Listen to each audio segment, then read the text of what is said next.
देश के महनीय अभूतपूर्व राष्ट्रपति एपीजे अब्दुल कलाम जिंदगी की लड़ाई हार गए थे, एनडीए में सेलेक्ट नहीं हुए, केवल देहरादून तक जाने के पैसे थे, लौटने के पैसे नहीं थे।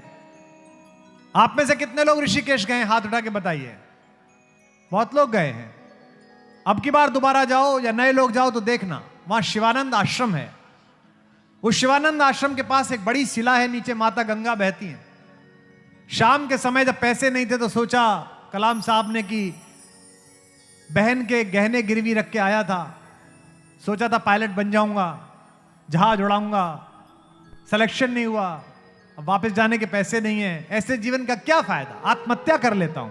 उन्होंने अपनी आत्मकथा में लिखा है, पढ़ना उनके अग्निगुणान, विंग्स ऑफ फायर में लिखा है कि मैंने सोचा कि मैं आत्महत्या कर लेता हूं। शाम के समय टहल रहे थे, इसी उद्विग्नता के साथ के कूदूं, संध्या करके आरती करके माता गंगा को प्रणाम करने के लिए स्वामी शिवानंद जी निकले। उन्होंने देखा एक लड़का टहल कदम कर रहा है और बिल्कुल कोने पे आके रुकता है।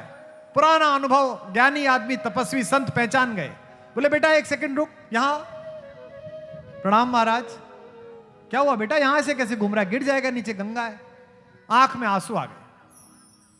स्वामी जी ने कंधे पे हाथ रखा, बेटा क्या बात हो गई, कहां से आए हो?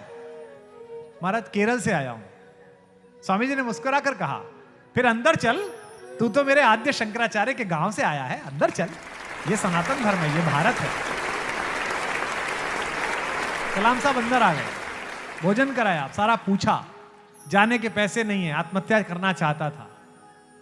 स्वामी जी ने कहा उदास मत हो, जाने का किराया मैं दे देता हूं, जा दोबारा मेहनत कर, तैयारी कर, कुछ और कर। सुबह जब जाने लगे तो प्रणाम करते हुए स्वामी जी से बोले कि आप तो ज्ञानी हैं, आप तो साधु हैं, आप तो संत हैं, एक सवाल पूछ लूं?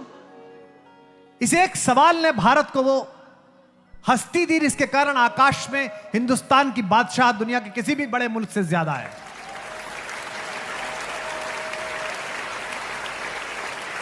इतनी नई कंपनियां अमेरिका खड़ा नहीं करता जितनी हम मिसाइल फेंकते हैं आकाश में। पूरी दुनिया किराए पे मिसाइल फेंकवाने आती है हमसे, श्रीहरिकोटा से। तो कलाम साहब ने कहा एक प्रश्न पूछ लूं? शिवानंद जी ने कहा हाँ बता बेटा। कलाम साहब ने कहा कि आप तो सब कुछ देख रहे हो, मेरा सिलेक्शन क्यों नहीं हुआ? भगवान ने मुझे इतना खराब क्यों समझा कि मुझे एक नौकरी नहीं दी? जो उन्होंने उत्तर दिया उस पर हम कलाम साहब को स्मरण करेंगे। शिवानंद जी ने कहा नहीं नहीं, तू असफल नहीं हुआ है। भगवान ने तुझे नौकरी इसलिए नहीं दी क्योंकि भगवान ने तुझे इससे भी बड़े किसी काम के लिए सुरक्षित रखा है।